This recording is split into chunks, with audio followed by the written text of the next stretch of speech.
Hello view for my people. Ni Sente Ryenga wanyu nk'ibisanzwe.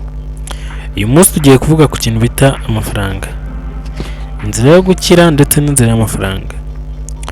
Ubundi amafaranga ni iki? Uyu munsi turavuga amagambo rero ajyanye n'imari mu gitabo cyiswe Père Riche Pauvre cyanditswe n'umwanditsi bita Robert Kiyosaki. Uyu munsi turahera ku mazina abiri. Hari uwiswe umukene hakaba n'uwiswe umukire. Abantu babiri rero imitekerereze yabo ikaba itandukanye cyane. Ni ukuvuga ngo umukene yahisemo ko agomba gukorera amafaranga, undi wiswe umukire we yahisemo ko amafaranga agomba kuyakoresha. Amafaranga uyu munsi tugiye gusobanukirwa. Aya magambo abiri rero niyo akunda kujijisha abantu, baba bashaka gutera imbere ndetse n'abashaka gukira muri rusange. Ijambo rya mbere rero ni iringiri navuze haruguru, gukoresha amafaranga. Irya kabiri ni ugukorera amafaranga. Ibyo bintu bibiri ubitandukanye, ubashe kubitandukanya nimba uteze amatwi kino kiganiro, ndetse n'undi wari wese ushaka kubimusobanurira, waba wumvise wenda udahari ndetse n'ibyo waba ucunga byawe, ushobora gukurikiza ibi bintu bibiri kugira ubashe gutera imbere, uve ku rwego rumwe ujye ku rundi.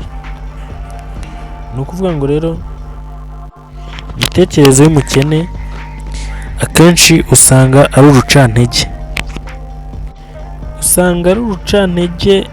Kuri we cyane kubera ko hari ibintu byinshi nyine aba yibwira yuko atashobora kwigezaho, nk'imodoka. Urugero rwa hafi, ashobora kuvuga ati njyewe sinabasha kugura imodoka, kandi mu by'ukuri ku bijyanye n'umubiri amaboko arayafite, byose arabifite, ariko akica intege muri we. Ahangaha rero usanga atandukanye n'umuntu uteye imbere. Mbere na mbere bugiye gutera imbere ni mu mitekerereze. Ahanini iyo tugiye kureba dusanga mu miterere y'abo bantu babiri batandukanye. Uramutse ufashe amafaranga ukayambura umukire ukayaha umukene, uko byagenda kose mu gihe kitarenze imyaka 2, wa mukire aba abashije kugarura amafaranga amwe muri ya yandi, ariko umukene yarabashije gutakaza amafaranga amwe muri ya yandi. Ni ukuvuga ngo rero aba bantu rero urumva ko muri bo imitekerereze niyo ibyica byose. Ahangaha rero turaza gusanga umukire mu bintu biba mu mutwe wiwe, mbere na mbere habamo ubwoba rero agira si ubwo kuba atinya inyamaswa runaka, ahubwo inyamaswa atinya ni imwe yonyine, inyamaswa yitwa ubukene. Ni ukuvuga ngo amafaranga yose aba afite arayarwanira ku buryo atajya hasi, ahubwo agomba kuzamuka, kugira ngo mu buzima bwiwe, mu mibereho yiwe atazabura ibimutunga. Ndetse burya n'amafaranga kuyabona ubwabyo birabashimisha cyane. Mu gihe umukene we mu kubona amafaranga yiwe ayatekereza kuyakemuza ibibazo bye byose, ibibaho n'ibitabaho, amafaranga ahubwo akamukoresha. Mugomba gutandukanya ibintu bibiri rero. Amafaranga hari urwego uba uriho nyine, akaba ariyo ubwayo agukoresha.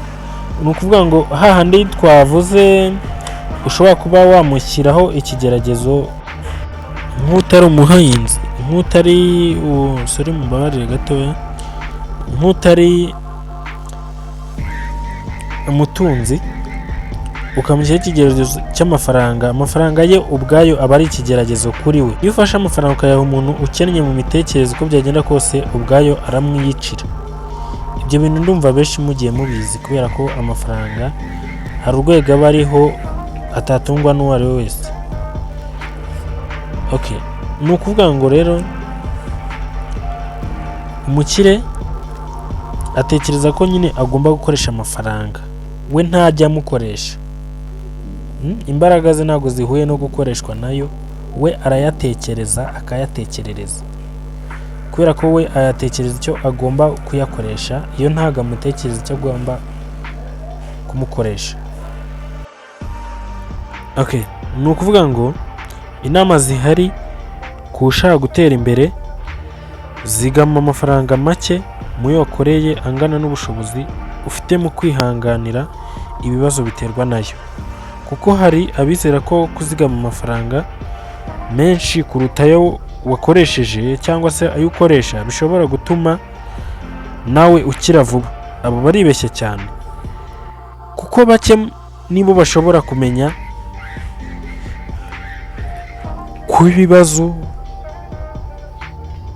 ku bibazo nyine bafitanye n'amafaranga, byinshi bishingiye nyine ku kutamenyana nayo. Ikindi, niba ufite bizinesi ita ku misoro cyane ya leta ndetse n'iyindi iyo ari yo yose, kuko benshi baguye nyine mu by'ubukungu, nayo iri mu byateye cyane cyane ibibazo bafite n'ubu ngubu bwabyo bitatuma bikuraho baguye. Imisoro ni ikintu cyitonderwa cyane, kuko nyine murabizi, abenshi nyine tutirengagije tuzi ikintu nyine imisoro imara, yaba nyine iyo usorera leta cyangwa se iyo usorera nyine mu bindi bintu nyine ibyo ari byo byose. Imisoro ntabwo iba ari myinshi, ariko iyo ukomeje kugenda uyirengagiza kubera ko buri umuntu ari nyine abantu nyine bafite kumara imyaka myinshi cyane.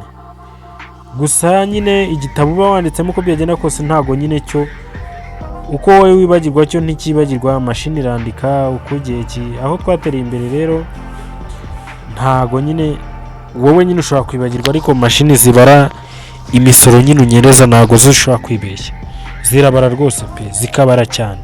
Niyo mpamvu imisoro, iyo ushaka kugira nyine iterambere rirambye cyane, imisoro ari ikintu cyo kwitondera, utagomba kuyirengagiza, kuko imisoro ni ingenzi cyane kuyitaho ndetse ukanishyurira igihe. Ikindi cya gatatu ari nacyo cya nyuma, iki cyo kirimo ingingo zitari hasi y'eshatu cyangwa enye. Ni ukuvuga ngo nimba ubonye amafaranga agutunguye, ufite gukora ibi bikurikira. Niba ubonye amafaranga agutunguye, buriya amafaranga ni umushyitsi, ibyo ugomba kubimenya, kuko niba ushaka gutera imbere, amafaranga yawe ugomba kutayagirira inzara, kuko amafaranga nyine iyo yafite cyane nk'abantu bakiri mu nzira yo gutera imbere, amafaranga ashaka kugukoresha ibyo utapanze. Urugero, ushobora kuvuga uti nko gusura abantu banjye, gusangira n'inshuti zanjye, mfite abantu benshi nyine dufitanye nyine abantu mufitanye konegisiyo cyane, nyine nibo nyine akwerekezaho ibintu ukeneye, nkeneye kugura imyambaro kandi nyine mfite indi. Ibyo nyine ni ibintu burya bituma udatera imbere kandi bikugora cyane. Bamwe na bamwe nyine baragenda impuza nyine n'ibyo bigenda bibabaho nyine mu buzima bwabo. Ikindi, utangira ubundi nyine gukoreshwa nayo aho kugira ngo uyakoreshe. Tugarutse rero kuri kiriya gitabo nyine cyanditswe na Kiyosaki, nyine kivuga ku gukoreshwa n'amafaranga cyangwa se kuyakoresha, bivuga ko buriya amafaranga ugomba kuyagira umucakara wawe aho kugira ngo yo akugire umucakara wayo, kuko buriya amafaranga nyine atuma abantu benshi barira. Sinzi niba mujya mubibona, agatuma bamwe bakora nyine cyane amanywa na nijoro, kandi n'ubundi ugasanga n'ubundi nta gihindutse. Nyine amafaranga ugomba kuyatekerezaho cyane, ugahora nyine uyavugaho cyane, kuko burya amafaranga nayo burya akunda uyakunda. Ikindi, amafaranga buriya ni ukuvuga ngo ugomba kuyakurura kuruta uko wowe nyine yagukurura. Niko bikunda kugenda. Mboneraho rero kubibutsa ku bantu batakanze subscribe nyine mukurikiye kino kiganiro, mugomba nyine kuyikanda kugira ngo ibiganiro byacu mujye mugenda muhora mubibona. Ubwo rero komeza kubibutsa izina ryanjye ko ari Senti Ryenga. Ndabizi hari abantu bagiye badushyigikira, hari n'abatarabikora ariko nizera ko neza bazabikora. Ni ukuvuga ngo murakoze cyane. Iki kiganiro nyine nakagaruka, mukore subscribe kandi Imana ibarinde. Murakoze cyane, ndabakunda.